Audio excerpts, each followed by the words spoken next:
Hello everyone, आप सभी का स्वागत है आज के इस लेक्चर में।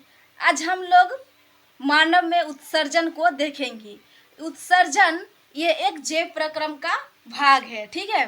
तो यहाँ से सभी कॉम्पिटिटिव एग्जाम जैसे TGT, PGT, railway, group D railway, NTPC सभी में इससे प्रश्न पूछे जाते हैं। तो आप लोग ध्यान से देखेंगे कि इसमें उत्सर्जन प्रक्रिया कैसे होती है। मानव में देखेंगे और पेड़ पौधों में कैसे होते हैं, सभी में देखेंगे, ठीक है। तो मानव में उत्सर्जन देखिए, पहले उत्सर्जन प्रक्रिया क्या होती है पहले इसको देखिए। वह जैव प्रक्रम जिसमें जीवों में उपापचयी क्रियाओं में जनित हानिकारक नाइट्रोजन युक्त पदार्थों का निष्कासन होता है, उत्सर्जन कहलाता है। हमारे शरीर में जितने भी उपापचयी क्रियाओं द्वारा हानिकारक पदार्थ का उत्सर्जन हुआ, जितने हानिकारक चीजें हम लोगों के शरीर में बना, उसको तो परित्याग करना होगा ना, नहीं तो हमारा शरीर डैमेज हो जाएगा। तो वह पदार्थ को हम लोग निष्कासन कर देते हैं, यह प्रक्रिया ही उत्सर्जन कहलाता है, ठीक है। एक कोशिकीय जीव इन अपशिष्ट पदार्थों को शरीर की सतह से जल में विसरित कर देते हैं। हम लोग तो बहुकोशिकीय जीव है, लेकिन जो एक कोशिकीय जीव है उसमें भी अपशिष्ट पदार्थों का निर्माण होता है। तो वो लोग शरीर की सतह से उसके त्वचा उसकी सतह है, तो उसके द्वारा जल में वो लोग जीव जल में रहते हैं, तो वो जीव जल में विसरित कर देते हैं अपशिष्ट पदार्थों का, ठीक है। ये एक कोशिकीय जीव। अब मानव में उत्सर्जन तंत्र में उपस्थित अंग, अब देखिए कि हम लोगों के शरीर में उत्सर्जन तंत्र के कितने अंग है।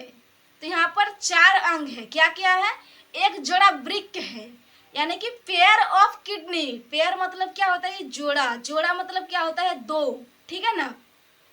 यानी कि हम लोगों के शरीर में 2 किडनी है। यहाँ पर देखिए चित्र में दिखाए गए हैं, 2 तरफ है 2 किडनी, ठीक है। दूसरा नंबर में है एक जोड़ा मूत्रवाहिनी, यूरेटर, ठीक है ना। ये भी 2 है, क्योंकि जोड़ा मतलब ही 2 होता है, ठीक है ना। तो यूरेटर जो है ये भी 2 है। एक मूत्राशय, यूरिनरी ब्लैडर, ये 1 है, ठीक है ना। ये जोड़ा नहीं है, ये 1 है। और एक मूत्र मार्ग, यूरेथ्रा, ठीक है ना। यहाँ पर चित्र को देखिए, पहले देखिए यहाँ पर चित्र में दिखाए गए हैं किसका क्या नाम है।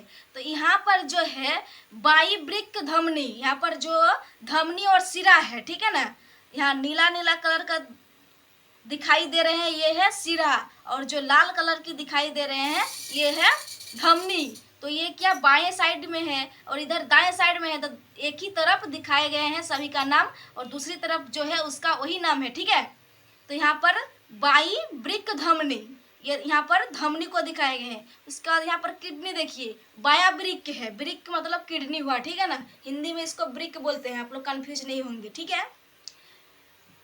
तो यहाँ पर बाई वृक्क हुआ, ये दाई वृक्क हुआ। अब वाई वृक्क सिरा, यहाँ पर एक सिरा है, ठीक है ना। तो ये वाई वृक्क सिरा है उसका नाम, जो नीला कलर का है, ठीक है।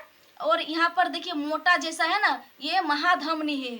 धमनी में शुद्ध रक्त बहता है, ठीक है ना, इसलिए यहाँ पर लाल कलर की दिखाई दे रहे हैं, यानी कि ऑक्सीजनित ब्लड इसमें जा रहा है महाधमनी में, ठीक है। अब देखिए यहाँ पर बाई मूत्रवाहिनी, यानी कि बाई साइड की मूत्रवाहिनी 2 होती है, ठीक है ना।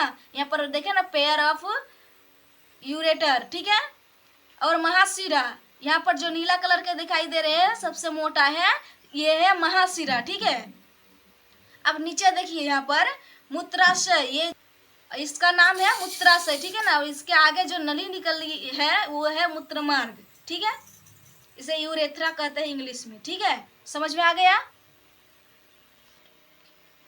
अब यहाँ पर देखिए वृक्क में मूत्र बनने के बाद मूत्रवाहिनी से होता हुआ मूत्राशय में एकत्रित होता है, ठीक है। वहाँ पर हम लोग नेम को देखिए, वहाँ पर कि किसके बाद क्या है। तो यहाँ पर प्रोसेस दिए हैं कि वृक्क में यानी कि किडनी में मूत्र बनने के बाद जो यहाँ पर अपशिष्ट पदार्थ बना, जो यूरिया बना, वह मूत्रवाहिनी से होता हुआ मूत्राशय में एकत्रित होता है, ठीक है। उसके बाद है मूत्र बनने का उद्देश्य रुधिर में वर्ज्य हानिकारक अपशिष्ट, मतलब कि वर्ज्य मतलब क्या, बहुत सारे हानिकारक पदार्थ हम लोग के शरीर में बना, ठीक है ना। पदार्थों को छान कर बाहर करना, वो पदार्थ को हम लोग बाहर करेंगे तभी तो हमारे शरीर स्वस्थ रहेंगे, ठीक है। तो उसको बाहर करना ही वृक्क का कार्य है, ठीक है। वृक्क में मूत्र निर्माण प्रक्रिया, आप देखिए कि यूरिया का निर्माण कैसे होती है, उस प्रक्रिया को देखिए। तो वृक्क की संरचनात्मक और क्रियात्मक इकाई वृक्काणु कहलाती है। देखिए यहाँ पर इसका डेफिनेशन हो गया। और वृक्काणु के मुख्य भाग इस प्रकार है। अब क्या क्या 4 भाग है देखिए। कोशिका गुच्छ है, इसे ग्लोमेरुलस कहते हैं, ठीक है ना इंग्लिश में। यह पतली भित्ति वाला रुधिर कोशिकाओं का गुच्छा है, ठीक है, पतली कोशिकाओं वाला। उसके बाद दूसरा नंबर में है वोमन स्पूंड। तीसरा नंबर है नलिकाकार भाग, यानी कि एक नली का आकार में है वो भाग, ठीक है। और चौथा नंबर संग्राहक वाहिनी, जिसमें संग्राहक होती है उस वाहिनी को संग्राहक वाहिनी कहते हैं। अब देखिए इस चित्र में, देखिए वोमन स्पूंड इसको कहते हैं। यहाँ पर जो कटोरे के जैसे दिखाई दे रहे हैं ना, ये वोमन स्पूंड है। इसके अंदर में कोशिका गुच्छ होती है, ठीक है ना। जो कोशिका गुच्छ है उसी को ग्लोमेरुलस कहते हैं। और यहाँ पर जो सांप के जैसा लपटा हुआ दिखाई दे रहे हैं ना, ये वृक्काणु का नलिकाकार भाग है, ठीक है ना। और वृक्क धमनी, इस वृक्क में जो धमनी यहाँ पर निकली हुई है इसे वृक्क धमनी कहते हैं। तो इसकी शाखा वृक्क शिरा की शाखा। अब देखिए कि यहाँ पर धमनी की शाखा हुई और ये जो यहाँ पर इधर निकल गए ये वृक्क की शिरा की शाखा। 2 निकलते हैं, एक शिरा निकलती है, एक धमनी निकलती है, ठीक है ना। तो ये घूमते हुए जाती है, देखिए इसका स्ट्रक्चर। और यहाँ पर देखिए कि वृक्क धमनी, ये वृक्क का धमनी है, ठीक है ना। और ये जो यहाँ पर एक कॉलम के जैसा दिखाई दे रहे हैं ये संग्राहक वाहिनी। जितने भी यहाँ पर नेफ्रॉन है सभी नेफ्रॉन यहाँ पर देखिए जुड़ते हैं। तो एक संग्राहक वाहिनी में बहुत सारे नेफ्रॉन जुड़ते हैं, ठीक है ना। ये चित्र आप लोग को समझ में आ गया। कोशिका गुच्छ निस्संदन, तो ये क्या है देखिए। जब वृक्क धमनी की शाखा वृक्काणु में प्रवेश करती है तब जल, लवण, ग्लूकोज, एमिनो अम्ल व अन्य नाइट्रोजनी अपशिष्ट पदार्थ कोशिका गुच्छ में से छान कर वोमन स्पूंड में आ जाता है, ठीक है ना। तो कोशिका गुच्छ से छान करके कहाँ पर आती है, वोमन स्पूंड में आ जाता है। अब देखिए वर्णात्मक पुनः अवशोषण। अब ये क्या है, वृक्काणु के नलिकाकार भाग में शरीर के लिए उपयोगी पदार्थों जैसे ग्लूकोज, अमीनो अम्ल, लवण व जल का पुनः अवशोषण होता है। यदि पुनः अवशोषण नहीं होंगे तो हमारे शरीर में जो अंग है, जो किडनी है ना, तो उसका संचालन अच्छे से नहीं होगा। यदि कोई व्यक्ति फास्टिंग करते हैं, वो पानी भी नहीं पीती है, खाना भी नहीं खाती है, तो उसकी शरीर जीवित कैसे रहता है, यही प्रक्रिया है। इसे इंग्लिश में ऑस्मो रेगुलेशन कहते हैं, ठीक है ना।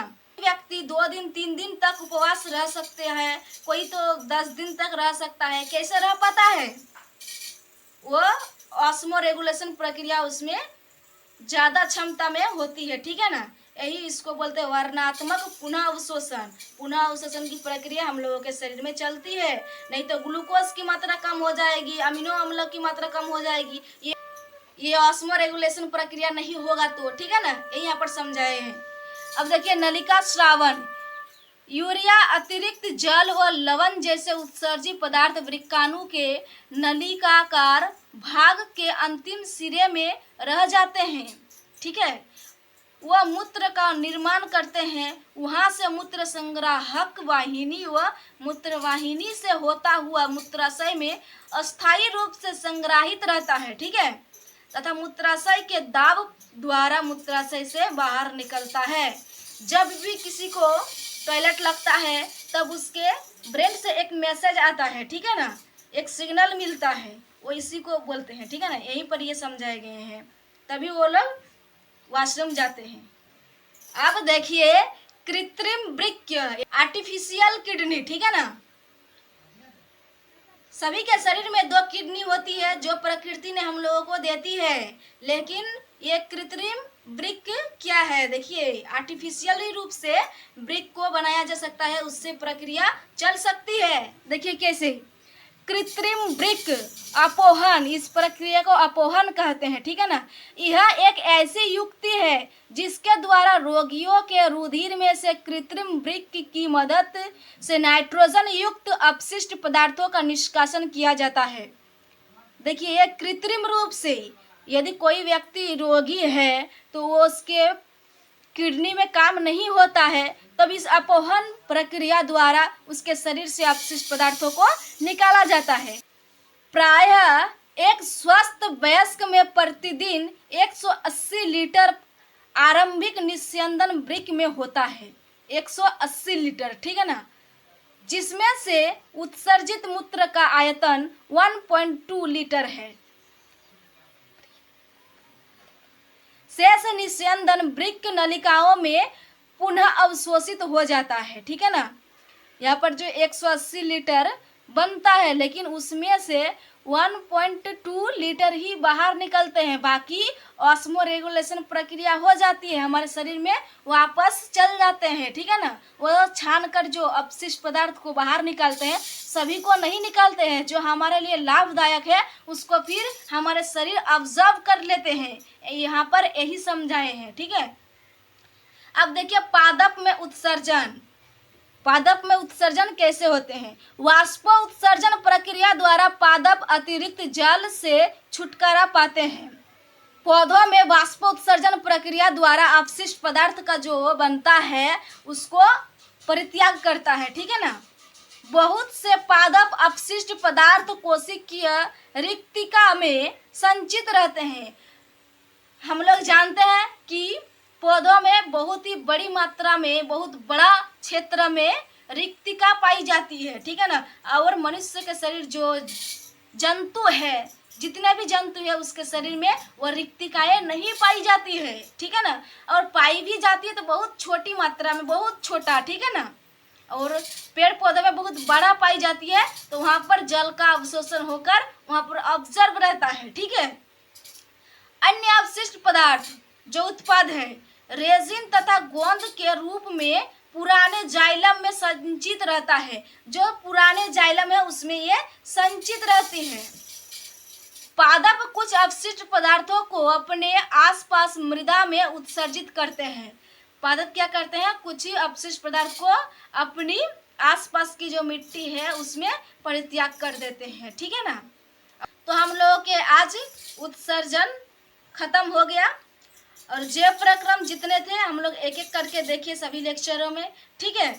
अब हम लोग एक नया चैप्टर स्टार्ट करेंगे, नियंत्रण एवं समन्वय। हमारे शरीर में नियंत्रण और समन्वय कैसी होती है, ये प्रोसेस कैसे चलता है, किसी पर विचार करते हैं तो वो प्रोसेस कैसे होता है, उसको हम लोग एक डेफिनेशन के द्वारा हम लोग देखेंगे, एक चित्र के माध्यम से देखेंगे कि ये प्रोसेस कैसे चलता है। हम लोग तुरंत 1 सेकंड में बहुत दूर तक समझ सकते हैं, लेकिन ये प्रोसेस कैसे होता है ये हम लोग अगली लेक्चर में देखेंगे, ठीक है ना। तो ये चैप्टर यहाँ समाप्त हो गई। ये जो क्वेश्चन आंसर है आप लोग इसको बनाएंगे, जो हम यहाँ पर पढ़ाएं उसी से ये रिलेटेड है, तो आप लोग बनाने की कोशिश करेंगे, ठीक है ना। इसका जवाब अपने से प्रयास करेंगे तभी आप लोग एग्जाम को क्वालिफाई कर पाएंगे, नहीं तो आप लोग एग्जाम क्वालिफाई नहीं कर पाएंगे, क्योंकि ये क्वेश्चन यदि आपसे नहीं बनेंगे तो आप लोग कैसे एग्जाम को क्वालिफाई करेंगे। और जो पढ़ाए हैं उसी में से ये क्वेश्चन है, तो आप लोग कैसे अच्छे से पढ़िए, और जो नहीं समझ में आते हैं फिर एक बार वीडियो को देखें और फिर इसको क्वेश्चन को बनाने की प्रयास करेंगे, ठीक है। Thank you.